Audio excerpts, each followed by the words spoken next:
Today we're looking at the rise of the Nazi Party. Hello, welcome to the Daily Bellringer. Please don't forget to subscribe and take a look at the questions down in the description. Also, don't forget to check out dailybellringer.com where you'll find more resources that go with many of the Bellringer videos. The rise of the Nazi Party in Germany is one of the most important and troubling events in world history. It led to World War II and caused great suffering for millions of people. Understanding how the Nazis rose to power helps us learn how dangerous hatred, fear, and unfair treatment can be when they grow out of control. The story begins at the end of World War I in 1918. Germany had lost the war and the country was in a very bad situation. Many German people felt angry, disappointed, and embarrassed. The peace agreement that ended the war, called the Treaty of Versailles, punished Germany harshly. Germany had to give up land, limit its army, and pay some $33 billion in reparations or payments for damages to other countries. These payments hurt Germany's economy, and many families struggled to buy food and basic supplies. Germany's government, known as the Weimar Republic, attempted to address these issues, but many of their efforts led to hyperinflation. As prices rose, people lost their jobs and homes. Many felt that their government was weak and unable to fix the nation's problems. During this time of fear and uncertainty, many political groups formed in Germany.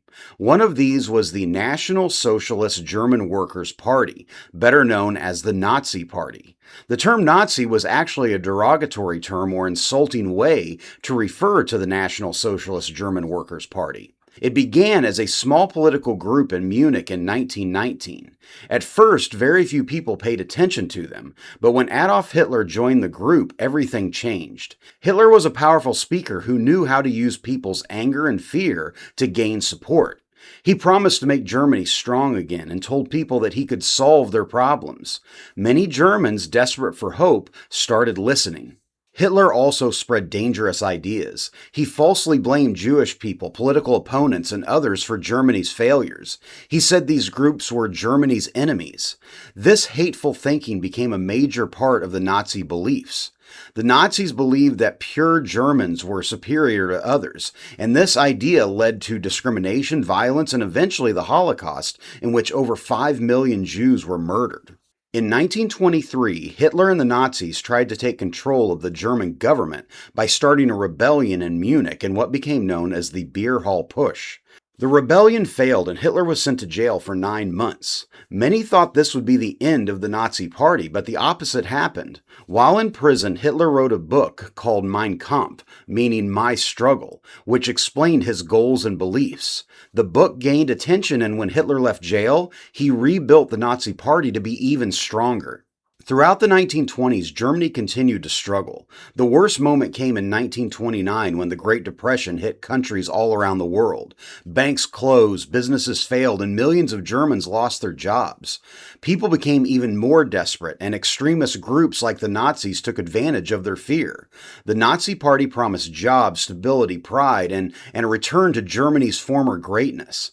They used posters, rallies, and radio speeches to spread their message everywhere. By the early 1930s, the Nazi Party had grown very popular. In 1932, they became the largest political party in Germany's parliament, called the Reichstag. Although they did not win a majority, they had enough power to demand leadership roles.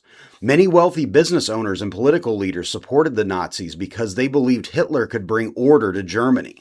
In January of 1933, the president of Germany, Paul von Hindenburg, appointed Adolf Hitler as chancellor, hoping he could control him. But Hitler used his new position to take complete control of the government. Only a few weeks later, a fire destroyed part of the Reichstag building. Hitler blamed his political enemies and convinced the government to give him emergency powers. Soon afterwards, he passed the Enabling Act, which allowed him to make laws without approval from the parliament. This was the moment the Nazi dictatorship officially began. Once in power, Hitler and the Nazis quickly silenced all opposition. They banned all other political parties, controlled newspapers and radio stations, and used secret police to arrest or threaten anyone who disagreed with them.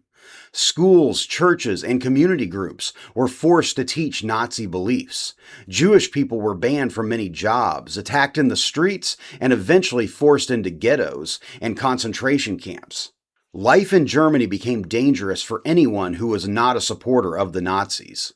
By the late 1930s, Hitler began to rebuild Germany's army and taking over other countries, attempting to establish what Hitler referred to as the Third Reich, or Empire, the first being the Holy Roman Empire established by Charlemagne in 800 AD, and the second being the German Empire of the late 1800s.